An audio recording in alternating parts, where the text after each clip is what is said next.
गुरु प्यारे साथ संगत जी, आपका ये भाई विनोद आज आप सबसे मुखातिब है और आज आपके समक्ष कबीर साहब जी द्वारा रचित ग्रंथ अनुराग सागर के अंश पेश करने जा रहा है और उम्मीद करता है कि मेरे सभी भाई बहन इन अनुराग सागर के वचनों को सुनेंगे और लाभ उठाएंगे। और आज कल से आगे काल का स्वभाव। धर्मदास वचन चौपाई। धर्मदास कह टेके पाई, हे साहिब एक संशय आई। कन्या मन को ध्यान बतावा, सो यह सकल जीव भरमावा। अब धर्मदास जी सतगुरु कबीर साहब जी के चरणों में प्रणाम करने के बाद विनती करते हैं कि हे प्रभु, आपने मुझे सब कुछ विस्तार से समझा दिया है, पर मेरे मन में अभी भी थोड़ी सी शंका है, कृपया इसे भी दूर कर दीजिए। आज भवानी ने विष्णु और शिवजी महाराज को मन का ध्यान करने के लिए कहा, परंतु सारी दुनिया को तो मन ही खा रहा है। ये क्या चक्कर है? कृपया इसका भेद मुझे समझाइए। कबीर वचन चौपाई। धर्मदास यह काल स्वभाव, पुरुष भेद विष्णु नहीं पाओ। कामिनी की यह देखी बाजी, अमृत गोए दियो विष साजी। धर्मदास की शंका को दूर करने के लिए अब कबीर साहब जी फरमाते हैं कि हे धर्मदास, ये काल का स्वभाव है कि वह स्वयं ही जीवों को पैदा करता है और स्वयं ही मौत बनकर उनको खा जाता है। तो हे धर्मदास, उस कामिनी अर्थात देवी ने विष्णु को भी पुरुष का भेद नहीं बताया। देखो उसने क्या खेल खेला। आज भवानी यानी कि माया ने अमृत को तो छिपा लिया और जहर यानी कि विषय विकार, चोरी, ठगी इत्यादि सारे अवगुण संसार में प्रकट रूप में सारे जीवों के अंदर रख दिए। इस जहर के कारण जीवों को नरक और 84 लाख योनियों में बार बार शिकार होना पड़ता है। चौपाई। ज्योत कला दूजा जन जानो, निरख धर्म सत्य ही उर आनो। प्रगट सोई तो ही कहूँ समझाई, धर्मदास पर खेव चितलाई। जस प्रकटै तस गुप्त स्वभाव, जो रहे हृदय सो बाहर आओ। हे धर्मदास, ज्योति यानी कि माया की छलावे को कोई नहीं समझ सकता। इस बात को तुम अच्छी तरह जान लो। ये सत्य है और इसको हृदय में रख लो। जो असलियत है उसको मैं तुमको अच्छी तरह से समझाता हूँ और उसको बड़े ही ध्यान से सुनो और समझो। मेरा ऐसा स्वभाव है कि जो भी गुप्त ज्ञान है उसे मैं प्रकट कर देता हूँ, सबको अच्छी तरह बता देता हूँ। जो कुछ भी मेरे हृदय में होता है मैं छिपाता नहीं, सबको बता देता हूँ। तो हे धर्मदास, सब कुछ मैं तुम्हें स्पष्ट करके समझाता हूँ। तुम मन लगाकर और ध्यान लगाकर मेरी बातों को सुनो। ये सच अर्थात परमात्मा कहीं तो अपने आप प्रकट रूप में नजर आता है और कहीं गुप्त रूप में रहता है। जब हम आंखों के पीछे ख्याल को इकट्ठा करके एकाग्रचित्त हो जाते हैं तो वह प्रकट हो जाता है। फिर हम उसे अनुभव करते हैं और हम कहते हैं कि वह कण कण में व्यापक है। तो फिर वह गुप्त कैसे है? वह सच हमारे शरीर में हमारी आंखों के पीछे ही बैठा हुआ है और हम उसे बाहर ढूंढने की कोशिश करते हैं। असल में यह सारा सिलसिला जीवों को चक्कर में डालने के लिए बनाया गया है। तो हे धर्मदास, चेहरा दिल का शीशा होता है। अगर किसी व्यक्ति के दिल में खुशी होती है तो खुशी की लहरें उसके चेहरे पर अपने आप दिखाई देने लगती हैं। ठीक इसी तरह जब परमात्मा प्राप्ति की खुशी दिल में छुपी होती है तो उस खुशी की तरंग बाहर भी प्रकट हो जाती है। जैसे दीपक कहीं भी जलाया जाए उसकी रोशनी तो बाहर आ ही जाती है। ठीक इसी प्रकार ज्योति हमारे अंदर ही है, पर उसके दर्शन करने के लिए सतगुरु की शरण में जाना पड़ता है। हमारे अंदर प्रकाश उस समय प्रकट होता है जब गुरु हम पर कृपा करता है। चौपाई। देखत जोत पतंग हुलासा, प्रीति जाने आवे तह पासा। परसत होए भसम पतंगा, अन जाने जर मरह तरंगा। ज्योत स्वरूप काल अस आही, कठिन काल यह छाड़त नाही। वे फरमाते हैं कि पतंगा दीपक से बेहद प्यार करता है। जब वह उसे जलता हुआ देखता है और बहुत खुश होता है, और पतंगा दीपक के पास जाकर उस पर मंडराता है, वह उसकी रोशनी को पकड़ने की कोशिश भी करता है, और ऐसा करने से उसका शरीर भी भस्म हो जाता है। काल भगवान यानी कि निरंजन भी उस ज्योति के समान ही है। माया की खींच में फंसाकर जीवों को धीरे धीरे खाए जा रहा है। इस माया के जाल से निकलना बेहद मुश्किल है। चौपाई। कोटि विष्णु अवतार सब खाया, ब्रह्मा रुद्र खाए न चाया। कौन विपत जीव को कहूँ, पुरुष वचन नित्य सहजे रहियूं। आगे कबीर साहब जी फरमाते हैं कि हे धर्मदास, काल ने करोड़ों विष्णु जैसे अवतारों को भी खाया है। उन सब की तपस्या और भक्ति को छीन लिया। ब्रह्मा और शिव जैसे देवताओं तक को नचाया भी है, अपने चक्र में फंसाया भी है, और अंत में उनको खा लिया। तो हे धर्मदास, मैं तुम्हें क्या क्या बताऊं कि काल जीवों को किस तरह कष्ट देता है। काल के पास माया का इतना विशाल जाल है कि इससे कोई भी नहीं बच सकता। हाँ, वह काल जाल से वही बच सकता है जो उस पुरुष के हुक्म मानकर संतों की शरण में आ जाता है। ऐसा जीव जो नाम लेकर नाम की कमाई करके अपने अंदर उस परमात्मा को प्रकट कर देता है, वही जीव वापस जाकर सत्य में समा जाता है। लाख जीव वह नित्य है खाई, अस विकराल सो काल कसाई। कबीर साहब जी फरमाते हैं, हे धर्मदास, कि काल ऐसा जालिम कसाई है कि वह हर रोज 1,00,000 जीवों को ही खा जाता है। नारी स्वभाव। धर्मदास वचन। चौपाई। धर्मदास कहे सुनहो गुसाई, मोरे चित एक संशय आई। अष्टांगी पुरुष उत्पानी, यह विद उपजी सो मैं जाने।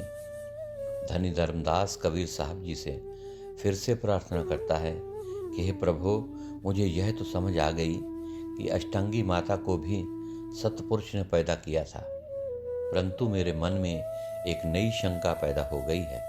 कृपा उसे भी दूर करें। चौपाई। पुनतः ग्रास कीन धर्मराई, पुरुष प्रताप सो बाहर आई।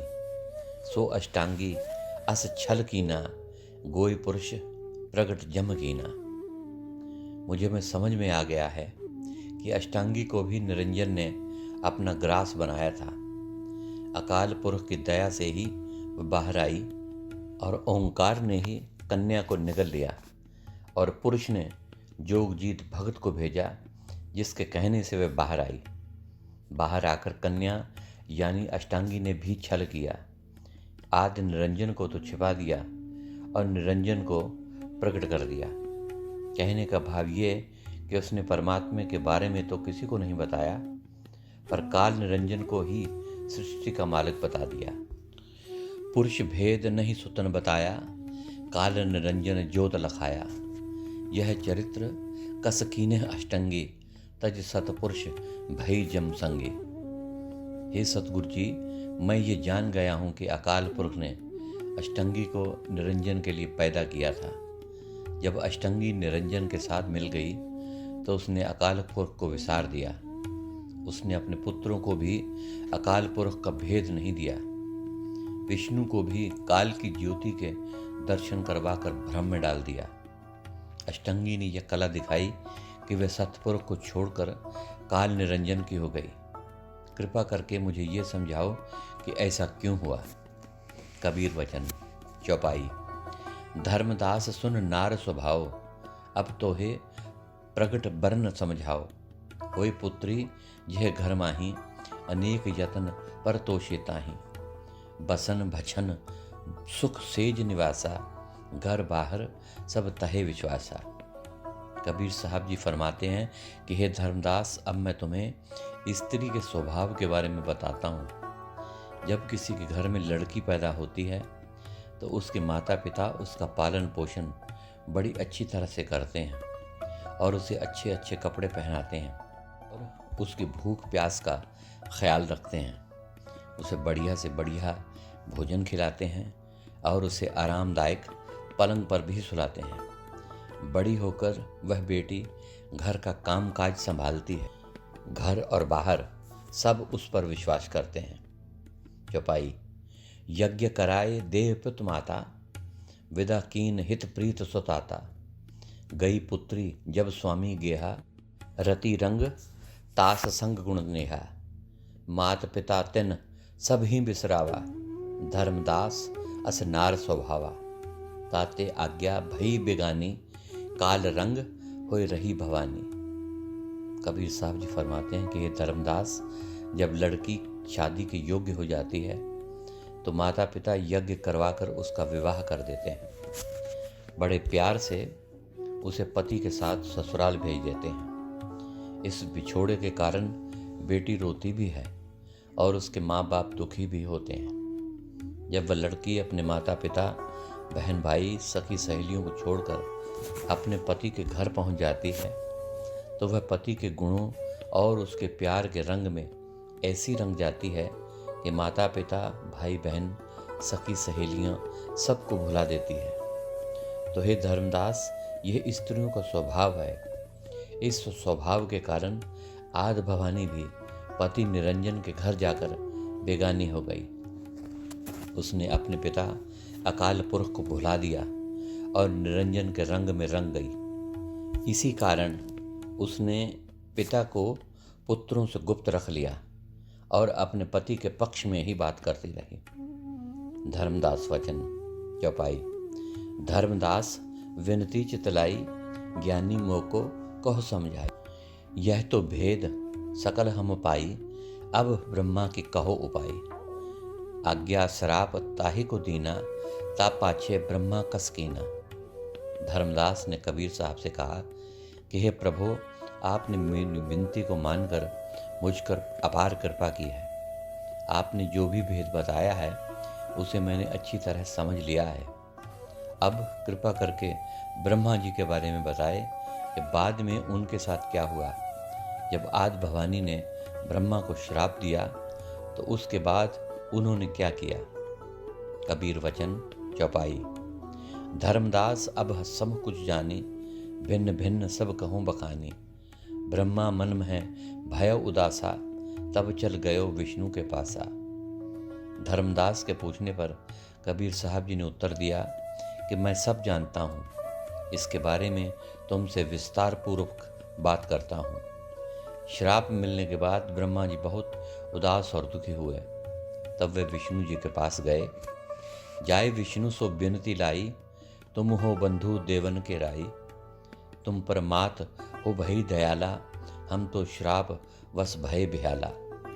ब्रह्मा जी ने विनती की कि हे विष्णु जी, आप तो सब देवताओं के मुखिया बन गए हो, आप मुझ पर कृपा कीजिए। इस समय माता आप पर बहुत मेहरबान है, आप जो कुछ भी कहेंगे वह मान लेगी। मैं तो माता के श्राप के कारण बहुत ही दुखी हूँ।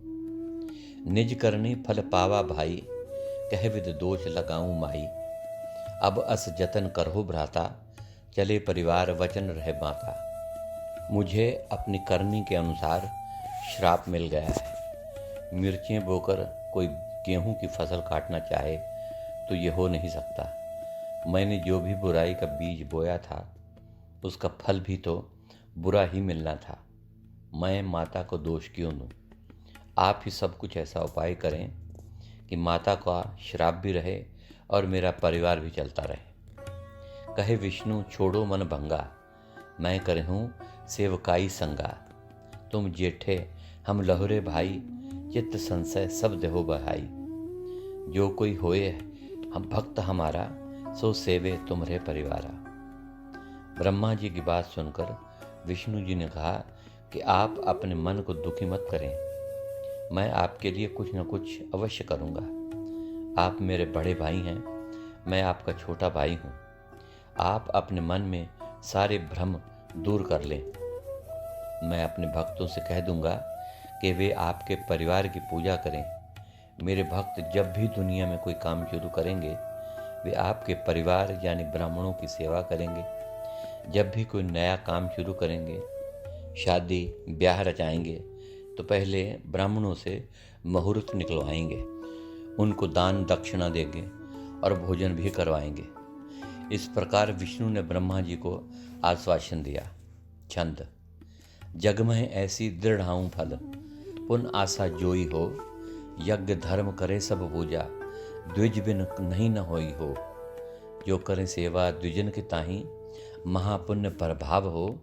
जो जीव मोको अति प्यारे रखो, निज ठाम हो। विष्णु जी ब्रह्मा जी को आगे कहते हैं कि मैं सारे संसार में अपने भक्तों के अंदर ऐसा दृढ़ विश्वास उत्पन्न कर दूंगा कि जो भी धर्म कर्म पूजा आदि वे करना चाहेंगे, वे सारे काम ब्राह्मणों के बिना नहीं होंगे।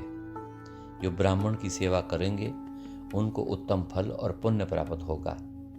जो जीव आपके परिवार की सेवा करेंगे वे मुझे बहुत प्यारे होंगे। इस प्रकार मेरे भक्त आपके परिवार अर्थात आपके अंश की पूजा करेंगे। सोरठा। ब्रह्मा भय आनंद, जब विष्णु अस भाख्यो। मेट्यो चित्त के द्वंद, तब ब्रह्मा हर्षित भयो। विष्णु जी की इन बातों को सुनकर ब्रह्मा जी बहुत खुश हुए। उनके मन में जो दुचित्ती थी वह भी दूर हो गई। उनके मन से चिंता दूर हो गई और मन आनंद से भर गया। चौपाई। देखो धर्मन काल पसारा, इन ठग ठगियों सकल संसारा। आशा दे जीवन भरमावे, जन्म जन्म पुन ताहे सतावे। कबीर साहब जी धर्मदास से कहते हैं कि हे धर्मदास, देखो काल ने कैसा जाल फैलाया हुआ है। संसार के सभी जीवों को किस प्रकार ब्राह्मणों से ठगवाता है। लोगों के मन में इच्छाएं पैदा करके उनको भ्रम में डाले रखता है। जन्म जन्मांतरों तक उनको सताता रहता है। चौपाई। जस गंजन इन सब का कीना, सो जग जानो काल अधीना।